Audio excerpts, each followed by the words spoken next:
Hello, welcome back to LIVENODING. In this episode, we're gonna try to recreate the artwork that's originally was by Professor Akiyoshi Kiyaoka. It's basically like a bunch of eyeballs. It's a kind of like a 2D, but it's arranged inside a grid, and then they are slightly rotated, and that's kind of creating this kind of weird effects for our eyes and our brain. So I'll try to recreate it. First of all, I'll make the eyeball. It's gonna be 2D and being generated on the fly by Sverchok, and then I will kind of make a instance procedurally using animation nodes. So yeah, let's get started. So this is gonna be eyeball. We're gonna just work with 2D eyeballs, but you can try making 3D eyeballs. It's up to you. 2D eyeball is gonna be easier, of course. Viewer mesh. So circle, polygon, and we're gonna work with cycle render. So that's gonna be the white part of the balls, the eyeballs. Let's see, radius, keep it at 1. Let's save this as eyeball magic. Let's try.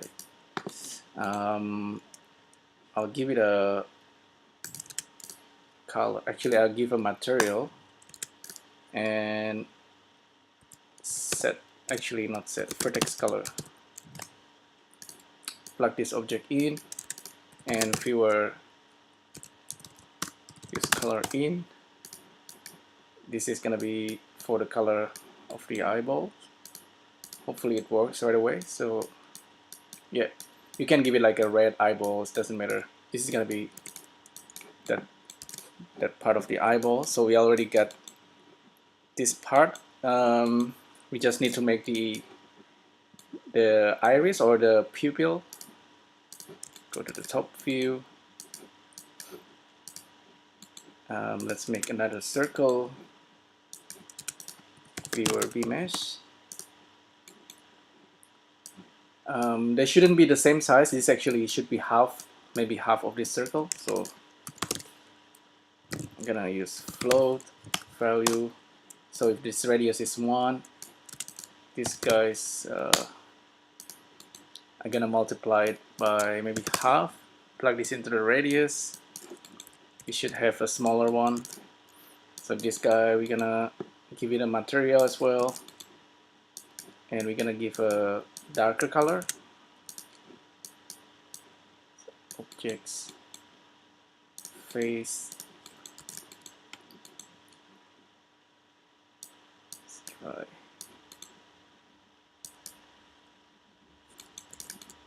I think something like this should work.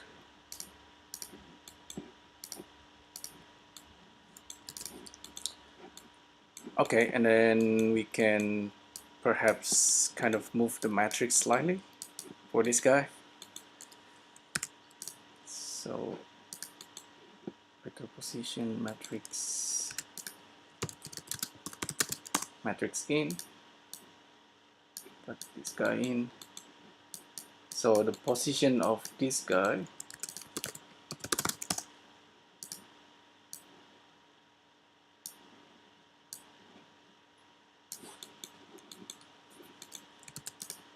should be moved slightly.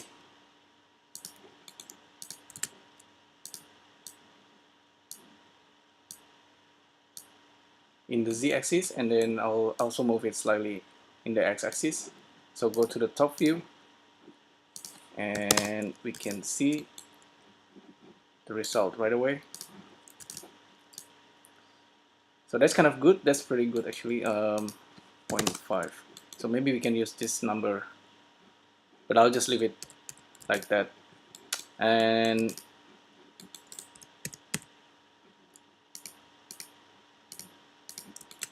maybe this is too big. I'll forget. 0.05, 0.01. Okay, cool. So we have our eyeballs. I can leave it orange like that, but maybe just make it different color, more interesting. Okay. So this is good, and I just gonna group this. Control G. and let's name the group eyeball. So we can have multiple eyeballs like this and save it as different blend file. But what I'm gonna do next is create another new blend files and go to animation nodes, create new, turn off always, file, get link, and go to the desktop. Let's find our eyeballs, this guy, group, and get the group. So once we get that, so if we switch to cycle render here and look at the material, we should have our eyeballs. And this guy, we can do anything. We can instance it, manually or do something, but we're not gonna do it manually. We're gonna use animation nodes to do instancing. So this is eyeball magic 2.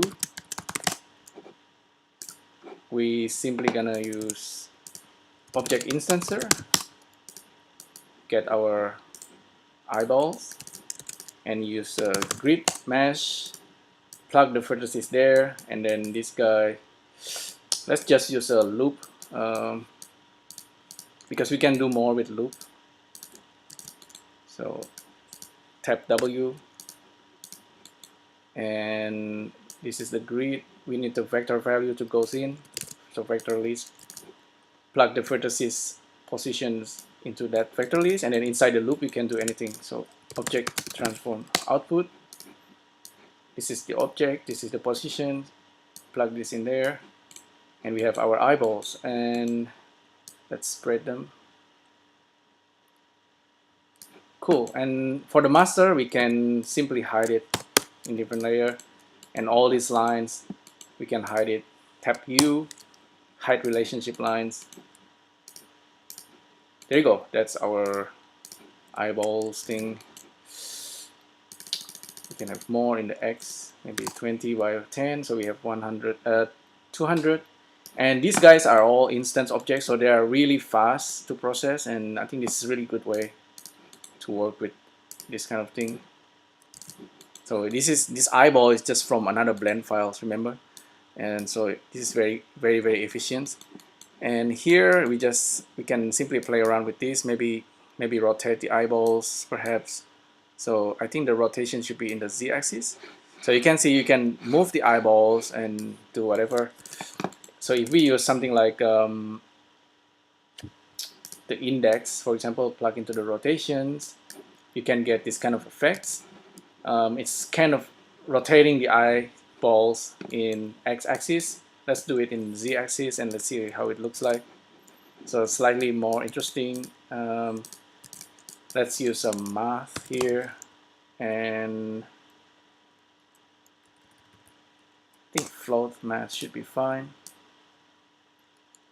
So you started to see the magic kind of effects, kind of like a wavy kind of effects running down the eyeball. So this is the kind of like the artwork that Professor Akiyoshi Kiyaoka is displaying, which is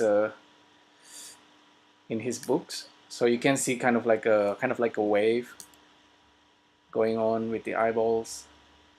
I think it's very interesting effect. In fact, if you try to animate this, it's gonna be more interesting.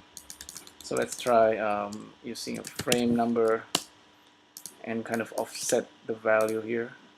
Oh, that's very cool. This is Animation Nodes has this kind of thing, very cool. You can simply select one of these, assign it, and animate it. So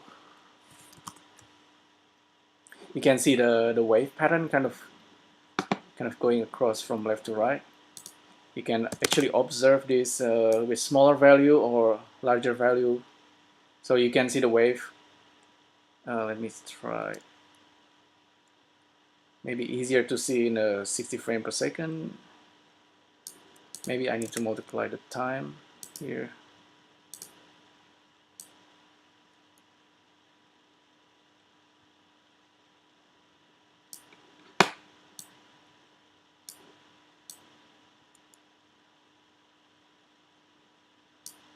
There you go. I think the effects, you can see the effects here quite clearly. So I think there's something about human eye or any kind of eyeballs and human brain. Our eyes is always kind of attracted and focusing on the anything with dots basically, and you can see this kind of effects like a wavy kind of effects going on. So yeah, you can try experimenting with this, even though this is just like a 2D effects. Currently, it's 2D eyeballs. You can use 3D eyeballs and trying to recreate this. Perhaps instead of using just um, the index offset, you can also use a wiggle value, for example. So number wiggle is actually like a noise. If you plug this index into the seed and this number goes into whatever value here, you should get a different kind of result, like in kind of like a noise pattern kind of way. So, but I like the original one. So this seems pretty working pretty well. Okay, so yeah, that's a really quick way to kind of observe this phenomena. It's thanks to Professor Akiyoshi Kiyaoka and for this idea. And yeah, so you can use Sverchok to generate the eyeballs and then use animation nodes to instance the eyeballs very quickly. And yeah, hopefully this is useful and fun. Let me know what you think. Any question, feedbacks, let me know. And I'll see you in the next video. Thank you.